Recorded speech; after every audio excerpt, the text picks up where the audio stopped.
Welcome back, everybody, to Are You Tired of Winning Yet? Trump just hit Canada with another 50% tariff for no apparent reason. If you're wondering why this has happened, I can't tell you. No one can tell you. No one knows what's going on in this man's head whatsoever. The 50% tariffs are on 3 items in particular, cornerstones of Canada's economy: hockey sticks, wine, and cement. Now, the whole basis of these Section 338 tariffs are because apparently Canada is discriminating against America and American exports. Okay. Now, for starters, I can't believe I have to say this, but apparently I do. It is not discriminatory for two countries to buy and sell different things from each other and it not be 100% equal. The whole point of free trade is that you don't just trade 10 eggs for 10 eggs.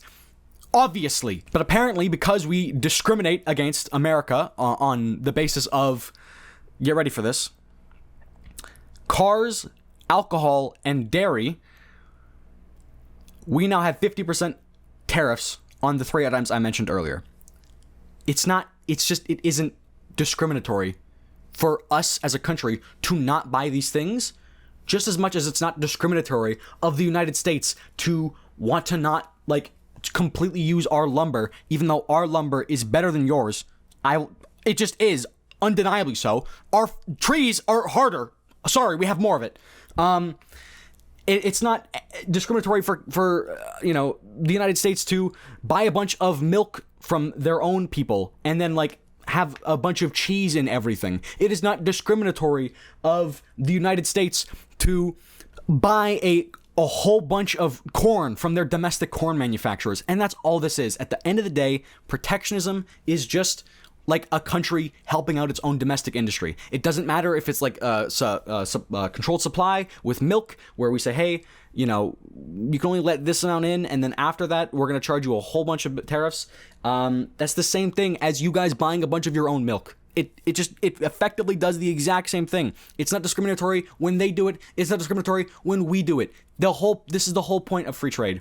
I'm very, very angry. In the fact sheet, which, by the way, if you ever read a Donald Trump fact sheet, that's a little bit of an oxymoron, whatever. It says that, this is the funniest part ever. I gotta find this right now. Over the past year and a half, here it is. Over the past year and a half, only 2 countries have chosen to retaliate against President Trump's tariffs rather than negotiate a deal with the United States: the People's Republic of China and Canada. And if my grandmother had wheels, she'd be a bicycle. You want to know what else would happen? You didn't threaten to invade China, you fat orange pussy. So I don't want to keep saying this. You know what I know. We and you both know the exact same thing. We and America had a trade deal that Donald Trump signed on to and said, this is great. I love this. Then he changed his mind. He was like, I don't like this. Started fucking over us. He started this. And then is angry that we are retaliating. You want to come to a deal? We can come to a deal. How about the exact same deal we had 2 years ago? We are negotiating a deal. We are. We're just not going to take it up the ass for you. And speaking of taking it up the ass, the part about this that has me the angriest is I know for a fact that Canadian conservatives there's 2 camps. Obviously, there are Canadian conservatives who are very pro-Canada. I've met them in real life. I think they're awesome people. They're at least logical people. But then there are so many Canadian commentators who, any chance they get, especially on the topic of American free trade or free trade with America or trade with America in general, they sound like the largest slurpers. The part about this, I'm not even, oh my God, we can't sell our hockey sticks for the best price in America. Oh no. I'm so worried. I'm so scared. The part of this that has me the most frustrated is just what this is going to do to the domestic political scene in my country.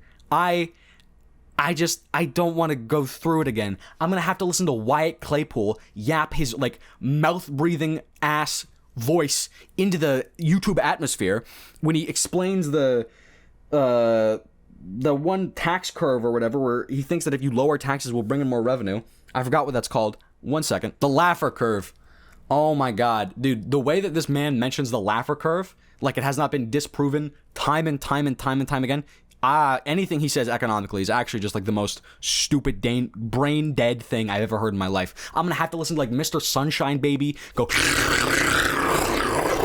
like as hard as possible on that like ketchup diaper infused orange cock of Donald. I'm just so, I don't even care that we can't sell our cement and our hockey sticks and our whatever for the best price anymore. The part that is gonna affect my life the most is just how corrosive and cancerous and toxic this is for any type of political discussion whatsoever. I am making these YouTube videos. I have to deal with the brunt of this, okay? I don't care we can't sell cement for a good enough price. I care that like a lispy, I was gonna say a slur against gay people is, by the way, it's Wyatt Claypool I'm talking about. I'm kidding, but I'm not. I have to listen to him like spout off economic nonsense over and over again and start riding Republican cock for like 15 minutes while he puts no work into his videos. I'm so excited for what this is, for what's gonna happen to my country's like discourse for the next 3 days, because the vast majority of people are gonna have normal opinions from this. The vast majority of people are gonna be like, he is an insane lunatic. I have a little pimple patch. The vast majority of people are going to be, he's an insane lunatic and he needs to be stopped and he needs to just die already. Look at the increasing Bidenization of this man. His hair is, he doesn't know what the fuck, oh, by the way, this, look at the increasing Bidenization of this guy. Hair is going everywhere, face, what the fuck? Look at those sunken eyes. He is lost and dazed and confused, sexually, especially.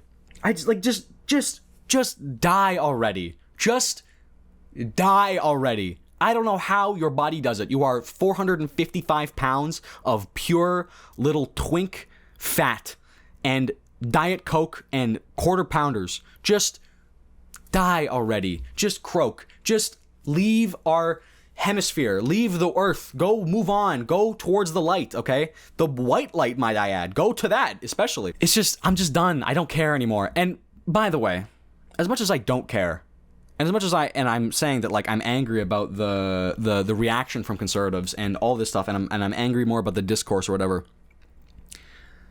If my prime minister, who I voted for, Mark Carney, does not retaliate, does not do even more, does not like do anything in response, and he just takes it, I will be incredibly upset. I am gonna say this now. There is no negotiating with this man. There is no thought behind his eyes.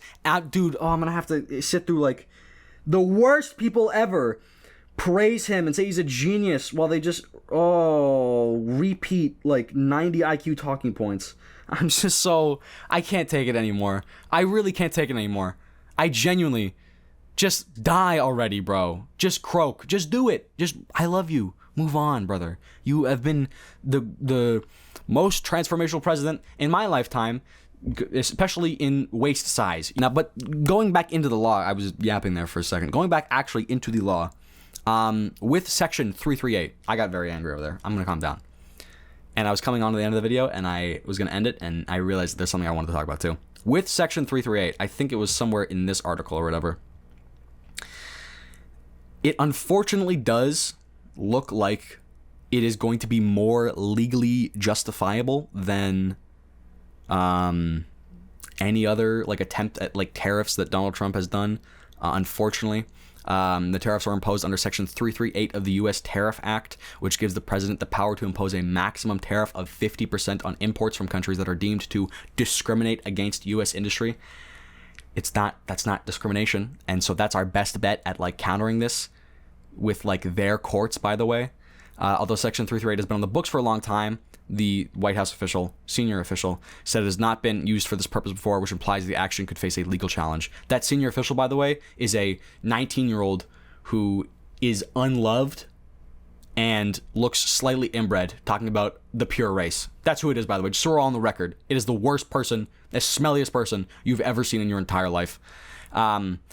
In a situation of retaliation like this, it fits squarely with the statute, with what the statute allows, the official said. It gives the president this authority in situations where a country discriminates against the United States, in relative to the treatment it gives a third country.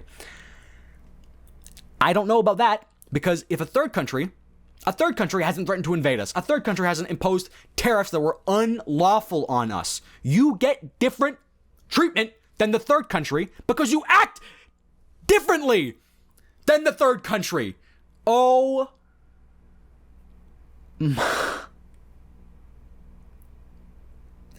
It's done. Dude, the world superpower is done. I'm just over it now. I lived in Florida. I mentioned this a bunch. My parents were snowbirds. I lived there for a very long time. We had no problem supporting the American economy as much as possible. All right. We really saw this as this is our ally. You know, we share an island with these people.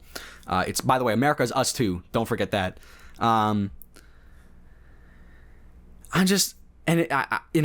When I was especially conservative, when I was living in Florida, I was so appreciative of American rights and the Constitution and how cool it was, and they have freedom of speech and we don't, all that stuff, and kind of piggybacking off the topic of yesterday.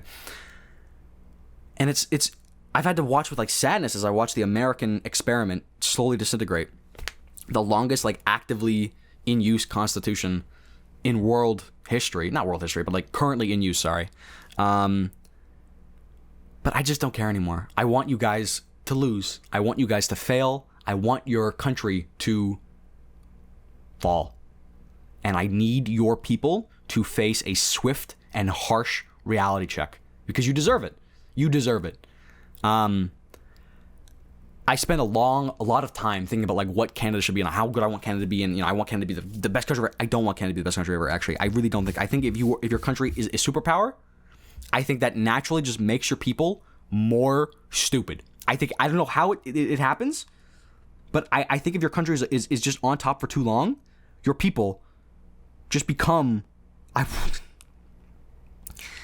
want to say the R slur so badly. I really do. I think the American people are intellectually. I just want to say the R word. Oh my God. I'm just done. I'm done.